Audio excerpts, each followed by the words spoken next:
Muchas gracias, estimado Adrián. Queridos hermanos, hermanas, queridos pastores, jóvenes que nos acompañan, muy buenos días y un feliz sábado para ustedes.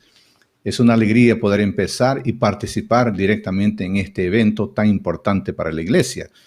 El don profético, una guía para el tiempo del fin. De hecho, en los tiempos en que vivimos es fundamental que nosotros podamos tener la orientación profética. Y hoy vamos a tratar de un tema muy importante que tiene como título El don profético, base bíblica e importancia para hoy. Y yo he preparado algunas diapositivas para que ustedes puedan acompañar algunas ideas, versículos, citas. Y vamos entonces a empezar. Nosotros vamos a leer primeramente un versículo bíblico que está en 2 de Pedro capítulo 1, versículo 16 y versículo 19. Este versículo que está en la pantalla dice lo siguiente.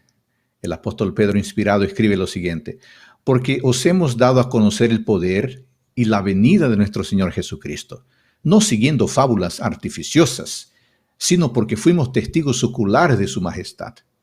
También tenemos la palabra profética que es aún más firme. Hacéis bien en estar atentos a ella, como a una antorcha que alumbra en lugar oscuro, hasta que aclare el día y el lucero de la mañana se levante en vuestros corazones. Queridos hermanos, la palabra profética que menciona el pastor, el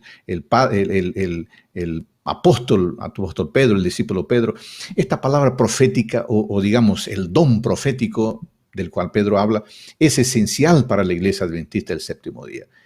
En nuestras creencias fundamentales es la número 17 y ustedes la ven en la pantalla. Y dice, uno de los dones del Espíritu Santo es el de profecía. Este don es una señal identificadora de la iglesia remanente y se manifestó en el ministerio de Elena de White. Como mensajera del Señor, sus escritos son una permanente y autorizada fuente de verdad que proporciona consuelo, dirección, instrucción y corrección a la iglesia. Ellos también establecen con claridad que la Biblia es la norma por la cual debe ser probada toda enseñanza y toda experiencia. Por eso, queridos hermanos y hermanas, nosotros vamos a entender mejor qué es el don de profecía y, claro, quién es el profeta. Entonces vamos a la próxima diapositiva, porque ahora entramos en el asunto de definición de términos y vamos a entender algunas palabras claves en el Antiguo Testamento, en el Nuevo Testamento, y que nos da el fundamento bíblico del don profético. Avancemos para la próxima diapositiva. En el Antiguo Testamento hay tres términos, tres palabras que se traducen por profeta. Las palabras son José y Roeg. Y esas palabras tienen el significado de vidente y destacan la manera en la cual Dios se comunica con el profeta. Por ejemplo, Dios se comunica con el profeta por medio de representaciones visuales. Otra palabra es Naví, que se usa más frecuentemente y parece tener sus raíces en la idea de un anunciador o uno que proclama un mensaje. Un ejemplo de esta función de Naví, yo mencionaría, aparece, hermanos, en el caso de Aarón, quien sirvió como portavoz de Moisés en la corte del faraón. Y de hecho, queridos hermanos, en el Antiguo Testamento, la palabra profeta es generalmente una traducción del término hebreo Naví, como ya lo he mencionado, y aparece en Éxodo, por ejemplo, en Éxodo capítulo 7, versículos 1 y 2, donde leemos que Jehová dijo a Moisés: mira, yo te he constituido Dios para Faraón, y tu hermano Aarón será tu profeta. Es la traducción de Naví. Tú dirás todas las cosas que yo te mandé, y Aarón tu hermano hablará a Faraón. Ahora, note, querido hermano, querida hermana, note que la relación entre Moisés y el faraón era como la que existe entre Dios y su pueblo. Así como Aarón comunicaba las palabras de Moisés a faraón, del mismo modo el profeta comunicaba las palabras de Dios al pueblo. El término profeta entonces se refiere a un mensajero de Dios divinamente escogido. El equivalente griego del término hebreo, Naví, es profetés, del cual se deriva la palabra en español, en castellano, profeta. Entonces podemos decir que vidente, que es una traducción del hebreo roeg, es otra manera de designar a las personas que tienen el don profético. Y esa designación de vidente hacía énfasis en la recepción de un mensaje divino por parte del profeta. Y esta palabra vidente indica que Dios abría los ojos o la mente de los profetas para darles la información que Él deseaba darles para que estos pudieran transmitir esta información a su pueblo. Bueno, veamos un resumen de todo esto en la próxima diapositiva, combinando los conceptos contenidos en las tres palabras hebreas que hemos mencionado para profeta: José, Roeg y Naví.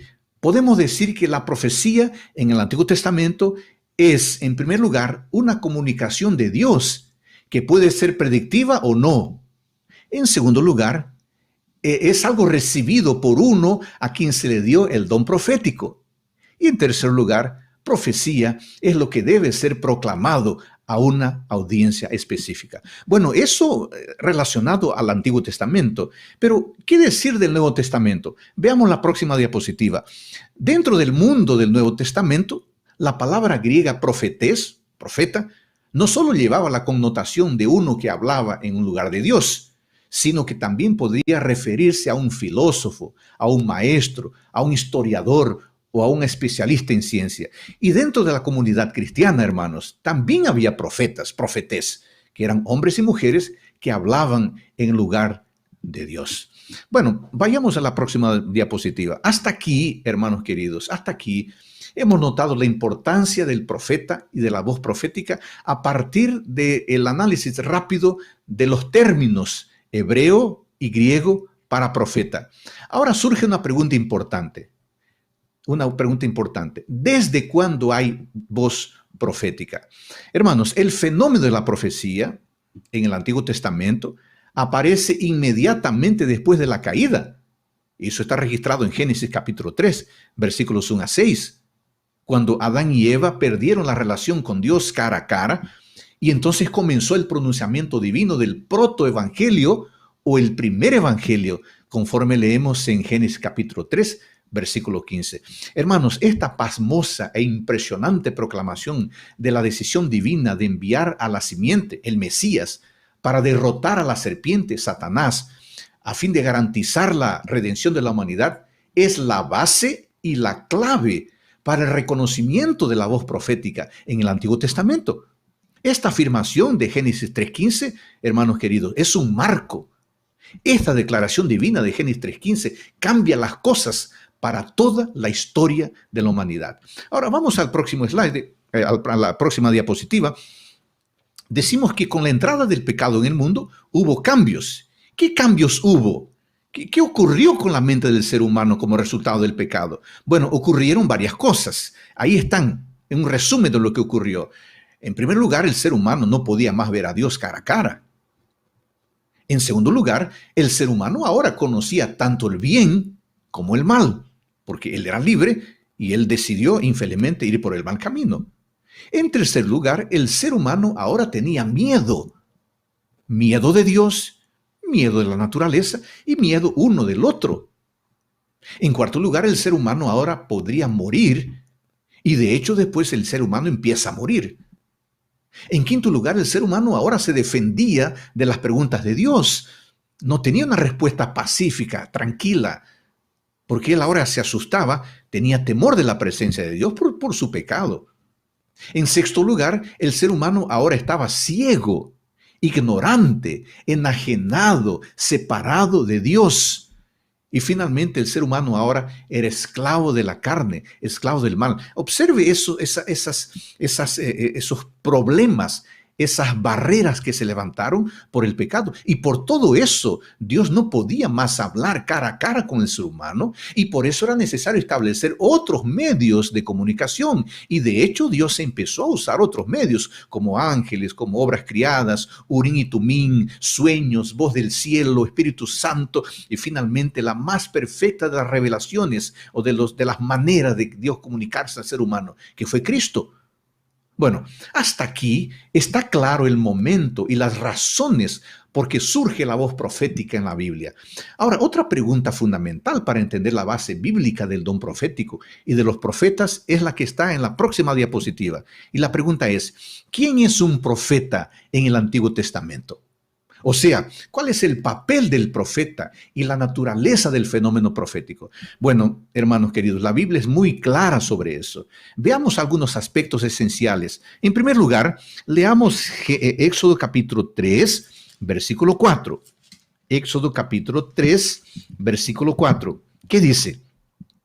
Cuando Jehová vio que él iba a mirar, Moisés, ¿no?, lo llamó de en medio de la zarza. Moisés, Moisés. Aquí el sacerdocio y la realeza eran hereditarios, pero era necesario ser llamado por Dios para llegar a ser profeta. Esta es una característica específica de los profetas, y en eso él es diferente de los reyes, de los sacerdotes o de los sabios. En segundo lugar, la próxima diapositiva, un profeta es portavoz de Dios. Leamos Jeremías capítulo 15, versículo 19. Si usted tiene su Biblia, por favor, acompañe estos versículos y tome nota. Estamos hablando del oficio profético en el Antiguo Testamento y las características. Jeremías 15, versículo 19 dice: por tanto, así dice Jehová, si te conviertes, yo te restauraré y estarás delante de mí. Y si no te conviertas a ellos. Es interesante esta expresión. Serás como mi boca. Un profeta es portavoz de Dios. Un profeta es la boca de Dios. Un profeta es un portavoz autorizado y cargado de autoridad en el lugar de Dios. Él es llamado por el propio Dios y habla en el lugar de Dios. El resultado es que Dios habló a Israel a través de los profetas. Pero ojo, atención, como dijo Abraham Heschel, el profeta no es un micrófono, no es simplemente un micrófono, no. El profeta es una persona. El profeta no es meramente un instrumento, no. El profeta es un compañero, es un socio de Dios. En tercer lugar, un profeta proclama la palabra divina, y leamos para eso Isaías 45, versículo 1.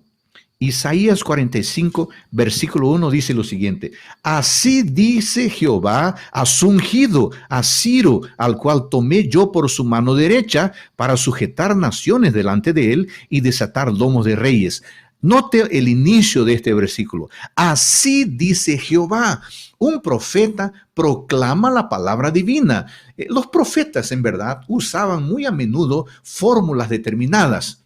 Por ejemplo, ya hemos leído, así dice Jehová, pero hay otras. El Señor me dijo en Isaías 8:1. Hay otra manera. El Señor me habló en Isaías 8:11. O así dice el Señor omnipotente, Ezequiel 6:11. O la palabra de Jehová vino a mí, Jeremías capítulo 1, versículo 4. Hay otra manera. Declara Jehová o declara el Señor, Jeremías 3:20. En otra situación, el profeta dice, la palabra del Señor vino a mí. Ahí él menciona su nombre en particular.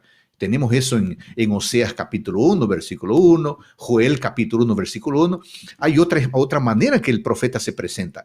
Por orden de Jehová, un hombre de Dios llegó. Tenemos eso en Primera de Reyes capítulo 13. Bueno, todo eso nos muestra que los profetas proclamaban la palabra de Dios porque Dios se la reveló. Este hecho de la revelación de Dios les da la más alta autoridad. Y a través de los profetas, el Dios invisible se vuelve audible. En cuarto lugar, queridos hermanos, un profeta presenta la debida imagen de Dios. Veamos Éxodo capítulo 34, versículos 6 y 7. Éxodo capítulo 34, versículos 6 y 7. ¿Qué dice? Jehová pasó por delante de él, delante de Moisés, y exclamó, Jehová, Jehová, Dios fuerte, misericordioso y piadoso, tardo para la ira y grande en misericordia y verdad, que guarda misericordia a millares, que perdona la iniquidad, la rebelión y el pecado, pero que de ningún modo tendrá por inocente al malvado, que castiga la maldad de los padres en los hijos y en los hijos de los hijos hasta la tercera y cuarta generación. ¿Qué tenemos acá? Un profeta presenta la debida imagen de Dios. El profeta presenta el retrato correcto de Dios en el contexto del gran conflicto entre el bien y el mal. No se trata del retrato de un sueño sentimental sobre Dios, no. No se trata de un Dios distante, no se trata de un Dios cruel o de un Dios tiránico o caprichoso, y ni un Dios de filósofos, un Dios idealista, inmóvil o no histórico. No, es un Dios vivo, un Dios relacional, un Dios justo, claro, pero también un Dios que sufre, un Dios que interviene en nuestros asuntos humanos. Diríamos en este sentido, queridos hermanos, que los profetas eran correctores de la imagen errada que se había dado. Veamos eso, veamos eso en 1 Samuel, capítulo 2, versículo 27. 1 Samuel, capítulo 2, versículo 27, tiene información interesante. Dice, vino un varón de Dios ante Elí y le dijo, así ha dicho Jehová. Vino un varón de Dios ante Elí. Interesante. Esta expresión que es utilizada en 1 Samuel 2:27, en hebreo, Ish Elohim, es decir, varón de Dios. Esta expresión se utiliza 76 veces en el Antiguo Testamento. La expresión varón de Dios indica que el profeta pertenece a Dios, pero a la vez la expresión varón de Dios señala a la vida piadosa del profeta. Así, este término, varón de Dios, hombre de Dios. En sexto lugar, un profeta es un mediador. Un profeta es un intercesor. Podemos ir a la próxima diapositiva y podemos leer Génesis capítulo 20. Génesis capítulo 20, versículos 7 a 17. Génesis capítulo 20, versículos 7 a 17. Tenga su Biblia. Leer el Antiguo Testamento nos da una dimensión correcta del don profético y de los profetas. Génesis 20, 7 y 17. Ahora pues, devuelve la mujer a su marido, porque es profeta y orará por ti para que vivas. Pero si no la devuelves, debes saber que de cierto morirás tú y todos los tuyos. Versículo 17. Entonces Abraham oró a Dios y Dios sanó a Abimelech, a su mujer y a sus siervas, las cuales tuvieron hijos. Impresionante. Un profeta es un mediador. Un profeta es un intercesor. Y la primera aparición explícita de la palabra Nabí en la Biblia está asociada con el ministerio intercesor, como lo hemos leído ahora en Génesis. Dios asegura a Abimelech que vivirá si Abraham, el profeta, ore por él. ¿Qué significa esto? Esto significa que los profetas se encuentran entre Dios y su pueblo, estableciendo una comunicación entre ambos. Finalmente, número 7, un profeta es un predicador y un reformador. Podemos ir a la próxima diapositiva y leer Ezequiel capítulo 18, versículo 31. Ezequiel capítulo 18, versículo 31.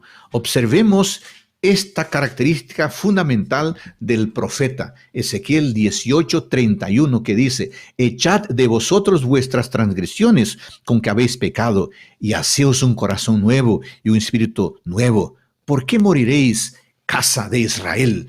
Qué lindas palabras del profeta Ezequiel. El profeta es un predicador. El profeta es un reformador. Hermanos, los profetas llaman al pueblo a una relación verdadera, a una relación significativa con Dios, sin formalismo.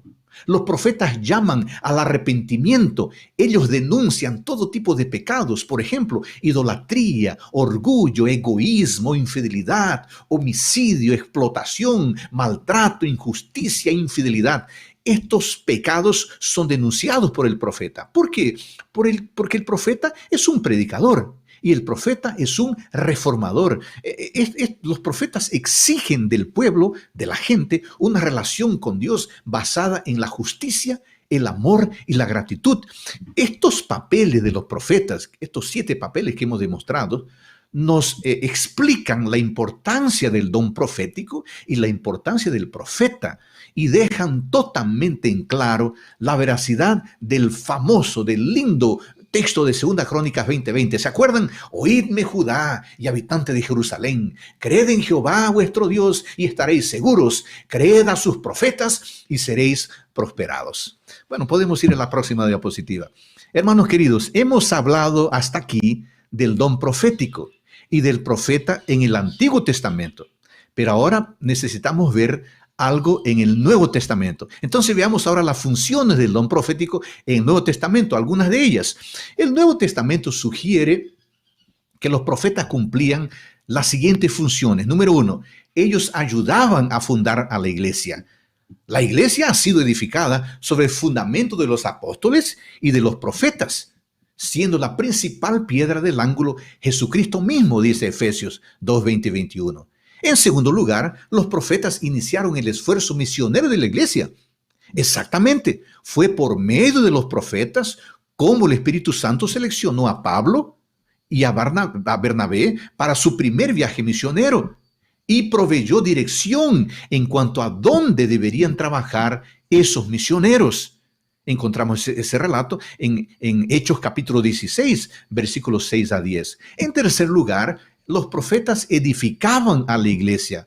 El apóstol Pablo declaró en 1 Corintios 14 que el que profetiza edifica a la iglesia. Extraordinario este texto. El que profetiza edifica a la iglesia. Por eso, si un profeta aparece y en vez de edificar, él destruye a la iglesia, él no es profeta. Junto con otros dones, hermanos queridos, Dios le concedió a la iglesia el don de profecía, con el fin de preparar a los creyentes para la obra del ministerio, para la edificación, no para la destrucción, para la edificación del cuerpo de Cristo, dice Efesios capítulo 4, versículo 12. En cuarto lugar, los profetas unieron a la iglesia, los profetas protegieron a la iglesia. Hermanos queridos, los profetas ayudan o ayudaron a producir la unidad de la fe y protegieron a la iglesia contra las falsas doctrinas, de modo que los creyentes ya no fuesen como niños, llevados por doquiera de todo viento de doctrina, por estratagema de hombres para engañar, que para engañar emplean su astucia y las artimañas del error. El profeta une a la iglesia, el profeta protege a la iglesia. Si alguien aparece ahí en su iglesia local y dice, yo tengo una voz profética, y sus palabras empiezan a provocar desunión, destrucción, crea, ese no es profeta. Sigamos en la próxima diapositiva. En quinto lugar, el profeta amonestaba acerca de dificultades futuras. Por ejemplo, cierto profeta del Nuevo Testamento dio aviso de que se acercaba una época de hambre. En respuesta, ¿qué hizo la iglesia? La iglesia comenzó un programa de asistencia para los que sufrieron a causa de esa hambruna. Esa historia está en Hechos capítulo 11, versículos 27 a 30. Eso nos muestra que el profeta muestra o amonesta acerca de dificultades futuras. Y finalmente, los profetas confirmaron la fe en épocas de controversia. ¿Qué significa eso? Les doy un ejemplo. En ocasión del primer concilio de la iglesia, el Espíritu Santo guió las deliberaciones hasta que se obtuvo una decisión acerca de un tema controvertido que tenía que ver con la salvación de los cristianos gentiles. Luego, y por medio de ciertos profetas, el Espíritu Santo confirmó a los creyentes en la verdadera doctrina. Una vez que la congregación hubo escuchado la decisión del concilio, ¿qué dice Hechos 15:32? Que Judas y Silas, como ellos también eran profetas, consolaron y confirmaron a los hermanos con abundancia de palabras. Esto significa que la voz profética, el profeta es fundamental para confirmar la fe en época de crisis, en época de controversias. Podemos ir a la próxima diapositiva, por favor. Queridos hermanos, no hay dudas sobre el don profético, no hay dudas en los tiempos bíblicos, pero a esta altura, en este momento, surge otra pregunta muy importante. Ahí está en la pantalla. ¿Cuál es la función del don profético post-canónico? O sea, en tiempos posteriores a la Biblia. Hermanos, a reconocer que Dios aún habla con autoridad a su pueblo, aunque está cerrado el canon bíblico, la Biblia ya está compuesta, está terminada, es necesario reflexionar sobre la función del profeta postcanónico, o sea, el profeta que surge después que la Biblia fue completada, para entonces entender la función y la relevancia de Elena de White y del don profético para nuestros días. En ese sentido, veamos algunas de las funciones del don de profecía del profeta postcanónico. En primer lugar, exaltar la escritura. Hermanos queridos, Elena de White le da autoridad suprema a la palabra de Dios. Todo el tiempo en su ministerio, Elena de White rechazó completamente la idea de que la luz que se le había dado por medio del don profético fuera a tomar el lugar de la Biblia. Ella jamás dijo que sus testimonios eran superiores a la Biblia. Nunca. ¿Por qué? Porque el profeta exalta a la Escritura. En segundo lugar, iluminar y clarificar la Escritura. Elena de White afirma que el Espíritu no fue dado ni jamás puede ser otorgado para suplantar a la Biblia, pues las Escrituras declaran explícitamente que la palabra de Dios es la regla de oro por medio de la cual toda enseñanza y experiencia debe ser probada, y también para iluminar y aclarar la Escritura. Como ella decía, una luz menor para guiar a los hombres y mujeres a la luz mayor. En tercer lugar, el profeta tiene la función de aplicar la Escritura. ¿Qué significa esto? Elena de White señala que sus testimonios no son nuevas revelaciones, sino que exponen las sencillas lecciones para la vida tal como se presenta en la Escritura. ¿Para qué? Para tres cosas fundamentalmente. Número uno, para que puedan corregirse los errores. Número dos, para que pueda verse con más claridad el camino correcto. Y número tres, para que cada persona esté sin excusas. En cuarto lugar, el profeta postcanónico tiene la función de reprender y de exhortar a la iglesia. ¿Qué significa esto, queridos hermanos? Elena de White señaló que Dios consideraba las representaciones y las amonestaciones como una fase importante de su obra profética. En este sentido, Elena de White hizo algunas cosas. Por ejemplo, ella reprendió continuamente a la iglesia, así como a individuos. Además, ella amonestó tanto en creencia como en el estilo de vida. Y además, ella volvió a llamar a todos para tener una relación más íntima, más próxima, una comunión más próxima con Dios y también a un estudio más profundo de su palabra. Finalmente, la función del profeta postcanónico o del don de profecía postcanónico es proteger de error doctrinal. ¿Qué significa esto? En este sentido, Elena de White declaró: la Biblia debe ser vuestra consejera. Estúdienla, estudien los testimonios que Dios ha dado, porque ellos nunca contradicen esta palabra. En ese sentido, queridos hermanos, debido a esta armonía con la Biblia, los mensajes de Elena de White han protegido a la iglesia adventista del séptimo día de aceptar errores doctrinales y han ayudado a establecer a sus miembros en la verdad bíblica. Vamos para la próxima diapositiva, por favor. Hermanos queridos, toda esta base bíblica y teológica que hemos presentado hasta ahora sobre el don de profecía nos lleva a afirmar con seguridad que nosotros, adventistas del séptimo día, creemos algunas cosas sobre el don de profecía y no creemos algunas cosas sobre el don de profecía. O sea, algunas cosas creemos sobre el don de profecía y otras cosas no creemos sobre el don de profecía. Entonces yo quiero dar algunos ejemplos. Vamos a la próxima diapositiva. Yo quiero mencionar algunas cosas de lo que creemos rápidamente. Por ejemplo, nosotros creemos que las Escrituras son la palabra de Dios divinamente revelada y que son inspiradas por el Espíritu Santo. Eso creemos. Otra idea. Nosotros creemos que el canon de las Escrituras está compuesto únicamente por los 66 libros del Antiguo y del Nuevo Testamento. Eso está cerrado, está definitivo. Además, creemos como adventistas que las Escrituras son la base de la fe y de la autoridad final en las cuestiones de doctrina y de práctica. Además, creemos como adventistas que el ministerio y que los escritos de Elena de White fueron una manifestación del don de profecía que es claramente enseñado en la Biblia.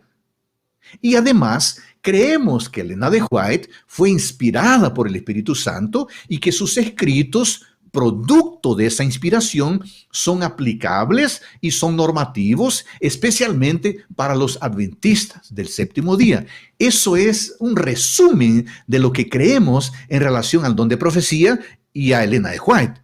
Pero hermanos, vamos a la próxima diapositiva. Hay algunas cosas como adventistas nosotros no creemos. No creemos, y es importante tener eso claro para no cometer errores.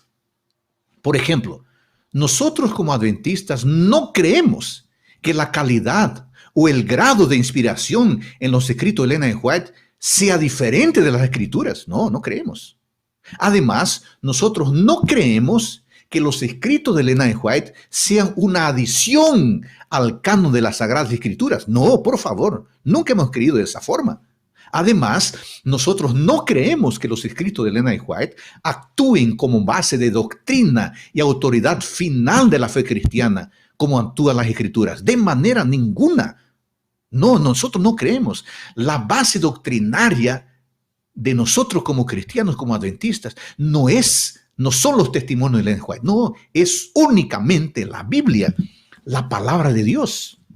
Además, nosotros no creemos que el estudio de los escritos de Elena de White pueda ser usado para reemplazar el estudio de la Biblia. No, jamás. Nosotros creemos que la Biblia tiene un lugar único y yo no puedo en ningún momento, yo, Adolfo Suárez, amo los escritos de Elena de White. Claro, los amo, todos los días los leo y hoy estoy leyendo como parte de mi culto personal, estoy leyendo el Testimonio volumen 2 y es impresionante y me gusta, pero jamás nosotros adventistas vamos a sustituir la Biblia porque, bueno, ahora voy a leer Elena de White, no necesito leer la Biblia, nunca, nunca. Además, nosotros como adventistas no creemos que los escritos de Elena de White agoten el significado de las escrituras. No. Bueno, si Elena de White lo dijo, entonces así debe ser. No agotan el significado de las escrituras.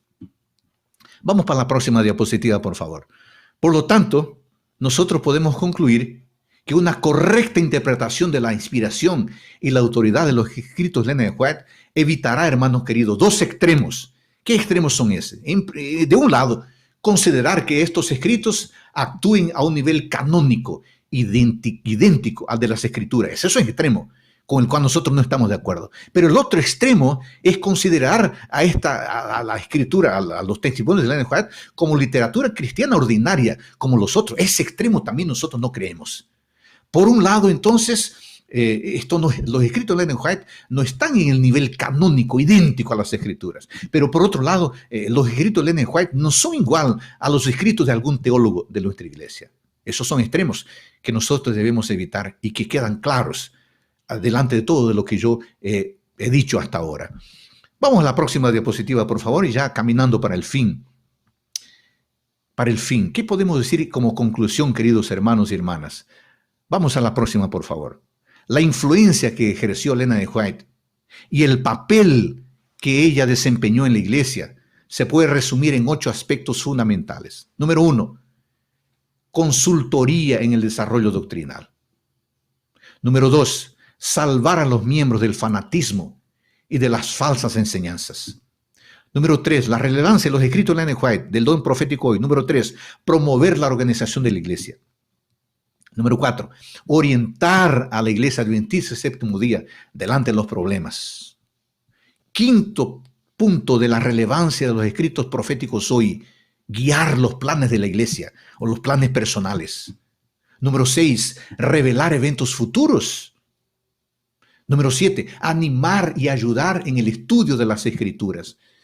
Y número 8, guiar a los miembros en la vida cristiana. Observen cómo estos 7, puede retornar a la anterior diapositiva. Observen, queridos hermanos, cómo estos 7 elementos son fundamentales y muestran la relevancia del don profético y de los escritos de Elena de White. Queridos hermanos y queridas hermanas, como dijo el pastor GT, y ahora vamos para la próxima diapositiva, por favor, el pastor GT, ex secretario de la Asociación General y expresidente de la Junta del Patrimonio de Ellen White. Él dijo esto siguiente, palabras lindas.